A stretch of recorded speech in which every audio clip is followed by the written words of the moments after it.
देखिए, G20 summit में दो बड़ी तस्वीरें दिखाई दी जिन पर साफ तौर से भारत की कूटनीति का असर दिखा। पहला, अफ्रीकन यूनियन को G20 में स्थायी सदस्य के तौर पर शामिल कर लिया जाना, जिसका प्रस्ताव भारत की ओर से दिया गया था। दूसरा, डिक्लेरेशन में यूक्रेन का जिक्र होने के बाद भी उस पर सभी सदस्य देशों की सहमति, जो दिखाता है कि डिप्लोमेसी के स्तर पर भारत की स्थिति कितनी मजबूत है। और यही वो कारण है जिसके आगे दुनिया भर के देश भारत के आगे फिलहाल नतमस्तक नजर आ रहे हैं।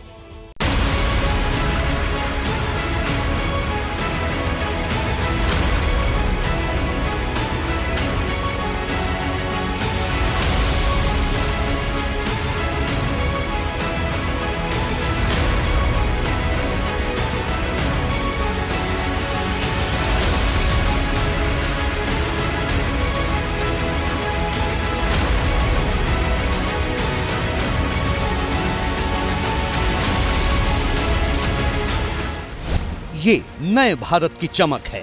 वैश्विक मंच पर पावरफुल कूटनीति की धमक है।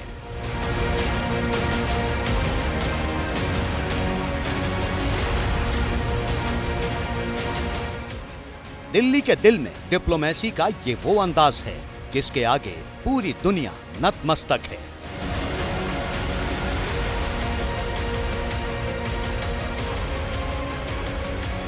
G20 समिट के पहले दिन सामने आई हर एक तस्वीर के अपने मायने हैं।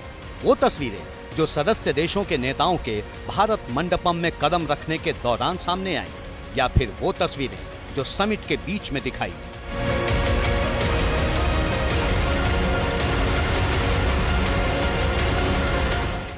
वैसे तो भारत के नजरिए से हर एक तस्वीर बेहद खास है, लेकिन G20 को विस्तार देने वाली इस तस्वीर ने साफ तौर पर भारत को ग्लोबल साउथ के नए लीडर के तौर पर स्थापित कर दिया है।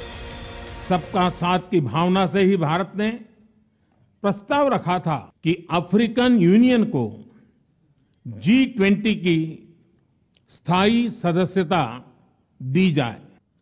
आप सबकी सहमति से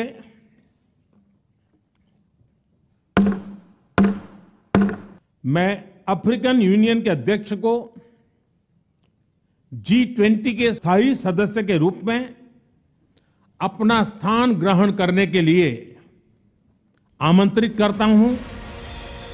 यानी अब G20 की पहचान G21 के रूप में होगी। यहां समझने वाली बात यह है कि इससे पहले अफ्रीकन यूनियन ने 7 बार G20 का हिस्सा बनने के लिए अप्लाई किया, लेकिन कभी सफलता नहीं मिली। इस बार खुद पीएम मोदी ने अफ्रीकन यूनियन को G20 का हिस्सा बनाने का प्रस्ताव रखा था, जिसे सभी देशों ने मान लिया।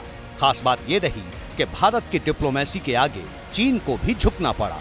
इसमें कोई शक नहीं है कि भारत की डिप्लोमेटिक पोजीशनिंग इस G20 समिट के बाद बहुत बहुत ऊपर जाएगी, और ऑलरेडी देख रहे हैं हम।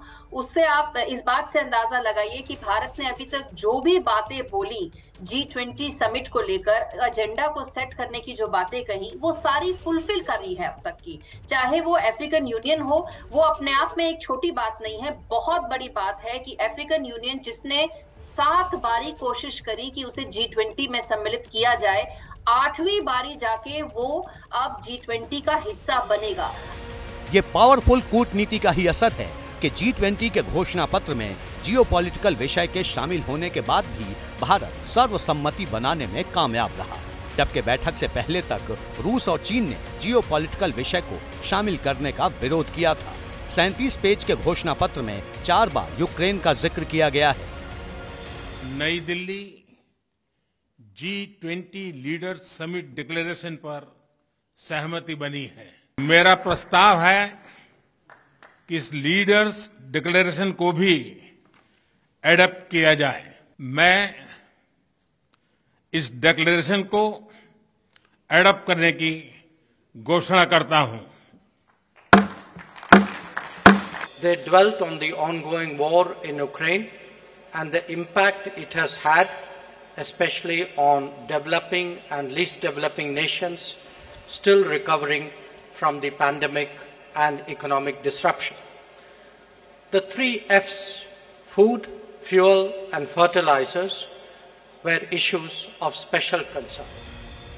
खास बात यह भी है कि जिस घोषणा पत्र को लेकर समिट से पहले तक संदेह बना हुआ था, वो समिट के पहले दिन ही पास हो गया। G20 समिट के पहले दिन पहले सेशन में वन अर्थ, जबकि दूसरे सेशन में वन फैमिली के एजेंडे पर चर्चा हुई।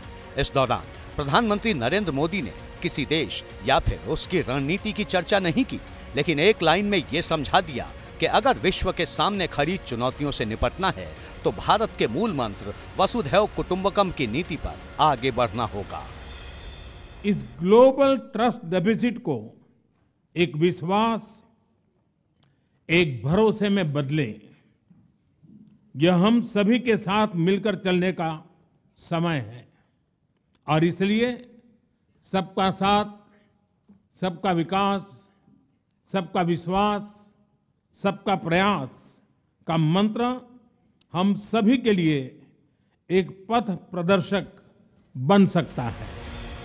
G20 समिट के पहले सेशन में प्रधानमंत्री नरेंद्र मोदी ने वन सन, वन वर्ल्ड, वन ग्रिड पर जोर दिया। पीएम मोदी ने G20 के सदस्य देशों को सुझाव दिया कि आने वाले वक्त में फ्यूल ब्लेंडिंग के क्षेत्र में मिलकर काम करना होगा। पीएम मोदी ने पेट्रोल में 20% तक एथेनॉल मिलाने का सुझाव दिया, जिस पर अमेरिका और ब्रिटेन समेत कई देश सहमत नजर आए। इसके अलावा कार्बन क्रेडिट की जगह ग्रीन क्रेडिट का मूल मंत्र दिया। कुल मिलाकर कहें तो समिट के जरिए पीएम मोदी ने साफ संदेश दिया है कि भारत अब ग्लोबल साउथ का नेतृत्व करने के लिए तैयार है। जैसे ही घड़ी का काटा दोपहर 2:30 पे आए, बबीता जी का दिल सास बहू साजिश के लिए मचल जाए। और ये है इनकी बहू, पूरे दिन ऑफिस की टेंशन हो जाए गॉन जब ये करें अपना फेवरेट शो फ्री टाइम पे ऑन।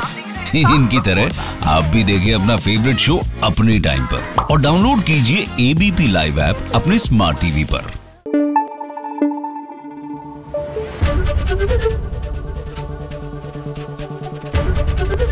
एबीपी न्यूज आपको रखे आगे।